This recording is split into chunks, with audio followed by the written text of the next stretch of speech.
नमस्कार दोस्तों, स्वागत है आपका हमारे चैनल में। और जो दर्शक पहली बार हमसे जुड़े हैं उनसे रिक्वेस्ट है, प्लीज़ बेल आइकॉन दबाएं, सब्सक्राइब करें हमारे चैनल को, सो दैट आप हमेशा स्पिरिचुअल ज्ञान से और ज्योतिष के फैक्ट से आप अवगत रहें और ज्योतिष के माध्यम से अपने जीवन को और सरल, सहज, सुंदर और सफल बनाते रहें।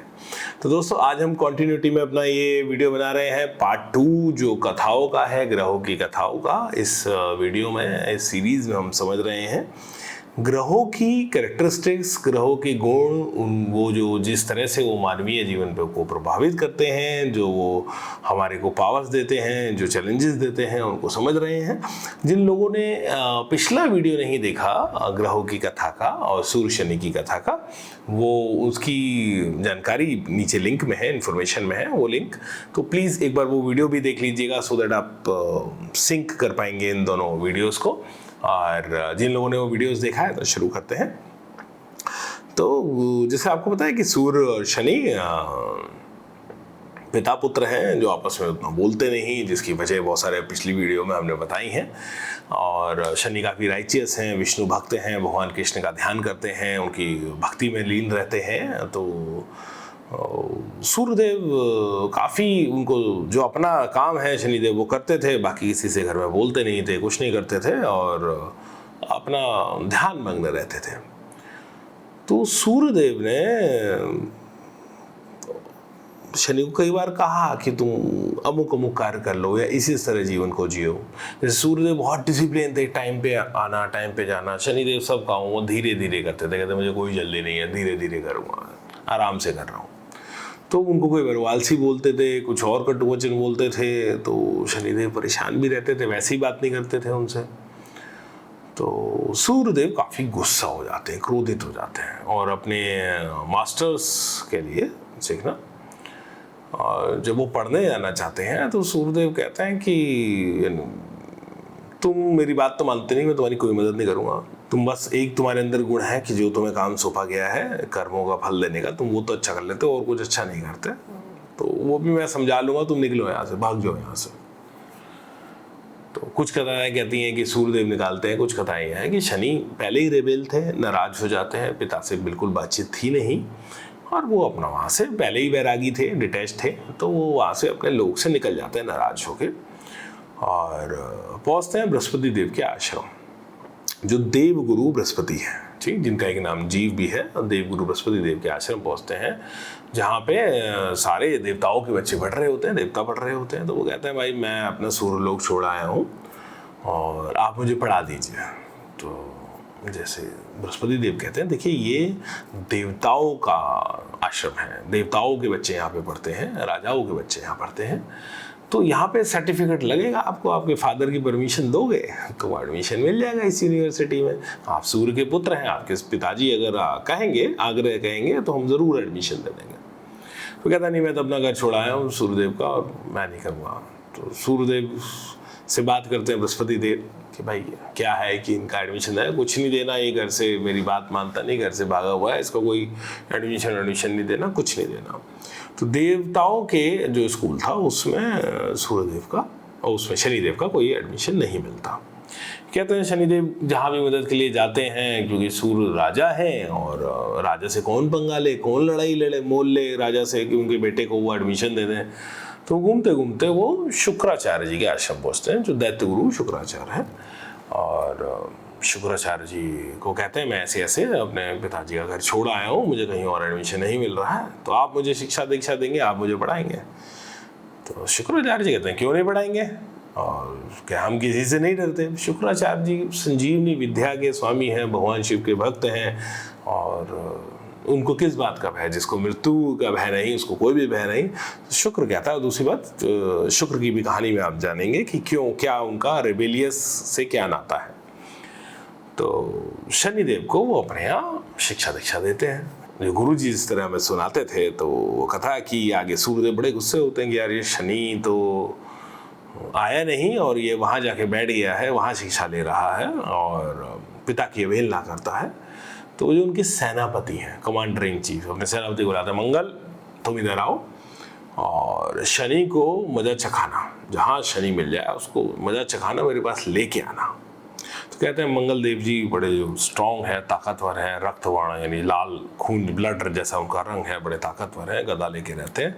वो ढूंढते हैं, उनको शनिदेव कहीं मिलते नहीं, या उनको पता चलता है कि भाई वो तो ब्राह्मण पे क्षत्रिय हाथ नहीं उठाता, और वो तो जी देखो देवगुरु जो दैत्य गुरु शुक्राचार्य जी के आश्रम में है, अभी तो मैं कुछ नहीं कह सकता, जब मुझे कभी मिलेंगे तो मैं आपको बताऊंगा।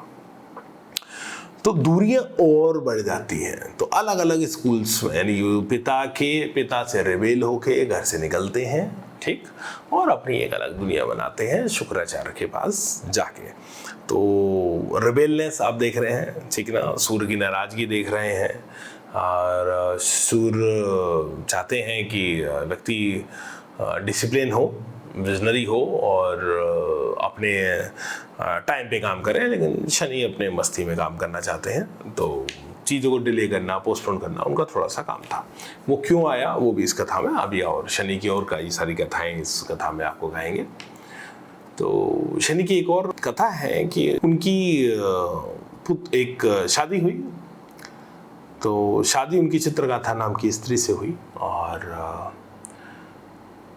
जो चित्रगाथा थी बहुत सुंदर थी, सुलक्षणी थी, और वो लेकिन उनको एक शिकायत थी। वो जब भी शनिदेव के पास जाते, शनिदेव डिटैच थे बचपन से ही, तो वो अपना ध्यान मग्न रहते, भगवान कृष्ण की आराधना साधना करते रहते, और कुछ बोलते नहीं थे, ज़्यादा बात नहीं करते थे। तो एक दिन चित्रगाथा बहुत सज सवर के गई कि भाई पुत्र प्राप्ति के इच्छा को लेके शनि के पास गई कि मैं अपने पति के पास जाऊंगी, सज सवर के उनको मोहित करूंगी मैं। तो जब वो उनके पास जाती हैं तो शनिदेव आँख ही नहीं खोलते, शनिदेव आँख बंद करके बैठे हुए हैं, अपना ध्यान मग्न है। काफ़ी देर हो जाती है तो बड़ी रुष्ट हो जाती हैं। वो कुछ उनको जगाने का प्रयास भी करती है, लेकिन वो आंखें नहीं खोलते, कि ना उनकी साज श्रृंगार कुछ नहीं देखते। वो ध्यान मग्न है, उन्हें पता ही नहीं था कि पत्नी बाहर खड़ी है। पत्नी बहुत क्रोधित हो जाती है, कुपित हो जाती है, और पत्नी श्राप देती है कि तुम मुझे नहीं देख रहे, तुम आज के दिन श्राप देती हूँ, तुम जिसे भी देखोगे वो खत्म हो जाएगा, वो बर्बाद हो जाएगा, वहाँ दुख ही दुख होगा, वहाँ कष्ट ही कष्ट होगा, और तुम्हारी दृष्टि कष्टदायी दृष्टि हो जाएगी, और कोई नहीं चाहेगा कि आप उसे देखें। जब शनिदेव ध्यान मुद्रा से बाहर आते हैं, अपनी कुपित पत्नी को दूसरी तरफ बैठे हुए देखते हैं, तो पत्नी कहती है मुझे भी मत देखना, मैंने तुम्हें श्राप दे दिया है। मैं सब धज के तुम्हारे पास आई थी और तुमने मेरी अवहेलना करी, और तुमने मुझसे आज तक बात ऐसे नहीं करी अच्छे से, और मैंने तुम्हें ये श्राप दे दिया है। अरे शनिदेव उससे कहते हैं देवी क्षमा करना, मैं तो ध्यान मंग था, मुझे पता नहीं, और मैं तो पहले भी नहीं चाहता था मेरी शादी हो, परिवार ने जोर डाल के करा दी। जो होता है कि परिवार ने जोर डाल के मेरी शादी करा दी, और मेरे पिता ने मेरी शादी करा दी, वरना मैं शादी नहीं करना चाहता था। तो उस दिन के बाद से शनि जो है नीचे निगाहें करके चलते हैं, कि जब भी चलते हैं धीरे धीरे चलते हैं, नीचे देख के चलते हैं। तो इससे दिखता है ग्राउंडेड, नीचे देख के चल रहे हैं, काफ़ी ग्राउंडेड है। एक और कथा इसी कथा के एक्सटेंशन में है कि पार्वती जी ने अपने महल से एक पुत्र की रचना करी थी गणेश की। तो सारी देवी देवता उनको बधाई देने गए थे, तो शनिदेव भी वहाँ जाते हैं, सब उनके पुत्र को देख रहे हैं, बड़ा सुंदर पुत्र है। शनिदेव आंखें नीचे करके बैठे हुए हैं, खड़े हुए हैं, उनके पुत्र को देख नहीं रहे। तो पार्वती कहती हैं कि अरे शनि, सब मेरे पुत्र को देख रहे हैं, उसकी तारीफ कर रहे हैं, उसके साथ खेल रहे हैं, तुम क्यों नहीं मेरे पुत्र को देखते? तो शनि कहते हैं कि देवी मेरे से मत दिखवाइए, और मैं श्रापित हूँ, यदि मेरी दृष्टि पड़ेगी, वो कथा बता देते हैं कि ऐसे ऐसे मेरी पत्नी ने मुझे श्राप दे दिया है, मेरी दृष्टि पड़ेगी तो बहुत गलत हो जाएगा गणेश। तो कहते हैं ये मेरा पुत्र है, तुम्हारी दृष्टि से क्या हो जाएगा, ये पार्वती का पुत्र है, तुम देखो कुछ नहीं होगा।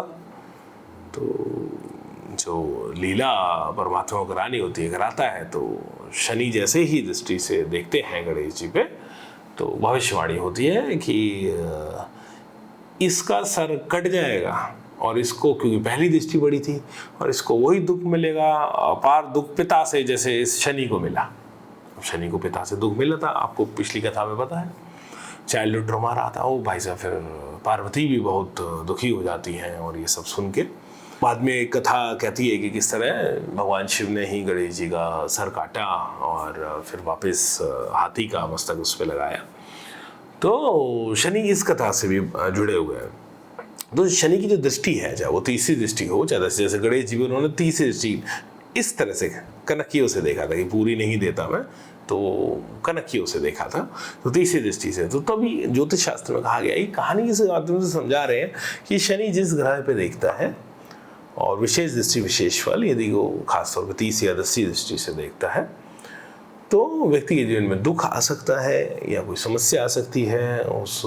उस भाव को, उस ग्रह को जिसको वो देख रहा है, जिस राशि को, उस भाव से संबंधित जो भी चीज़ें होती हैं, सपोज करो किसी के 4th हाउस में देख रहा है तो घर बनाने में दिक्कत हो, या घर में मन ना लगे, या माँ से कोई पीड़ा हो जाए, माँ को कोई पीड़ा हो जाए, या उसके फिजिकल बॉडी में हार्ट वगैरह जहाँ उस पार्ट पे आता है उस पर कोई समस्या हो सकती है, या उसको जहाँ उसका जन्म हुआ है वहाँ से उसका मन उछट जाए, वो विदेश जाके बसने का प्रयास करे। तो इस तरह से ज्योतिष में हमें समझाया गया, हमारे ऋषियों ने इस कथा के माध्यम से समझाया कि उनकी दृष्टि किस तरह काम करती है, ठीक ना।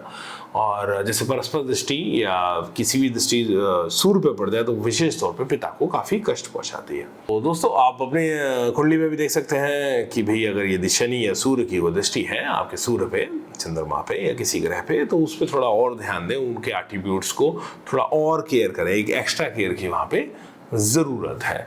इस कथा को और आगे बढ़ाएंगे। इसमें देखिए कथा काफ़ी लंबी है, जो सीरीज़ है काफ़ी लंबी होने वाली है, हर ग्रह के कैरेक्टरिस्टिक्स इसमें देखने हैं। तो कथाओं पर जैसे गणेश जी, अब यहाँ पे कथा है कि गणेश जी जो का सर वापस शिव कैसे लगाते हैं, लेकिन उसमें हम नहीं जा रहे क्योंकि हमारे को फोकस रखना है ग्रहों की कथाओं पे जो ग्रहों का है। लेकिन अगर आप देखेंगे तो शनि बेचारे पीड़ित ही हैं, ठीक ना। तो कहीं उनकी पत्नी ने बिन बात की उनको शाप दे दिया, कहीं माँ पार्वती ने उनको डांट दिया, कहीं बचपन में भाई छाया और सूर्य की नहीं बनी तो वहाँ पे उनको पीड़ा हुई, तो बहुत पीड़ा हुई। तो एक बेचारापन और सेल्फ डाउट कि मैं जीवन क्यों जी रहा हूँ, क्या है, तो सेल्फ डाउट। लेकिन कई बार ये सेल्फ डाउट आध्यात्मिक की तरफ भी, क्योंकि शनि को बताया गया वो ध्यान में रहते हैं, तो आध्यात्मिक की तरफ भी इंसान काफ़ी चला जाता है। इसी में आगे और कथा सुनेंगे, कथाओं के माध्यम से समझेंगे ग्रह किस तरह काम करते हैं और ग्रह क्या हमारे जीवन में दे रहे हैं, क्या कैरेक्टरिस्टिक दे रहे हैं, और ग्रहों की क्षमताओं को समझने के लिए ये कथाएं बहुत प्यारा माध्यम है। और देखिए कथाओं के माध्यम से सहजता से ज्ञान हजारों सालों से चला आ रहा है और आज तक की पीढ़ी को पहुंच रहा है। तो सूर्य और शनि की हमने कथा सुनी और ये अभी कंटिन्यू भी रहेगी, आगे भी ये रहेगी। इस कथा में अब अगली कथा 2 ग्रहों की मैं और आपको बताऊंगा, शुक्र और बृहस्पति की, और फिर ये कैसे सिंक होती है, सब सिंक है आपस में, आप देखेंगे ये लास्ट वीडियो तक, जब तक श्रृंखला के अंत तक पहुंचेंगे सारी वीडियो देखते हुए आपको पता चल जाएगा किस तरह से ग्रह आपस में जुड़े हुए हैं। तो अब इस कथा में सूर्यदेव जो हैं वो भाई साहब शुक्राचार्य के एंड में हम यहाँ पे ख़त्म कर रहे हैं। तो पिता का घर छोड़ चुके हैं, वहाँ पे काफ़ी कुपित हैं और कहीं उनको जगह नहीं मिली, तो वो शुक्राचार्य के आश्रम में वो शिक्षा दीक्षा लेते हैं। यहीं से अपनी अगली कथा उठाएंगे या इसको जोड़ेंगे, इस पाठ को। बने रहिएगा दोस्तों, इन अमृत कथाओं के माध्यम से निश्चित तौर पे अपने जीवन को बहुत सहज, सरल, सुलभ, सुखी बना सकते हैं। तो जुड़े रहिए हमारे साथ, देखते रहिए, बने रहिए हमारे साथ। तो प्लीज़ सब्सक्राइब कीजिए, बेल आइकन दबाइए। धन्यवाद, नमस्कार दोस्तों।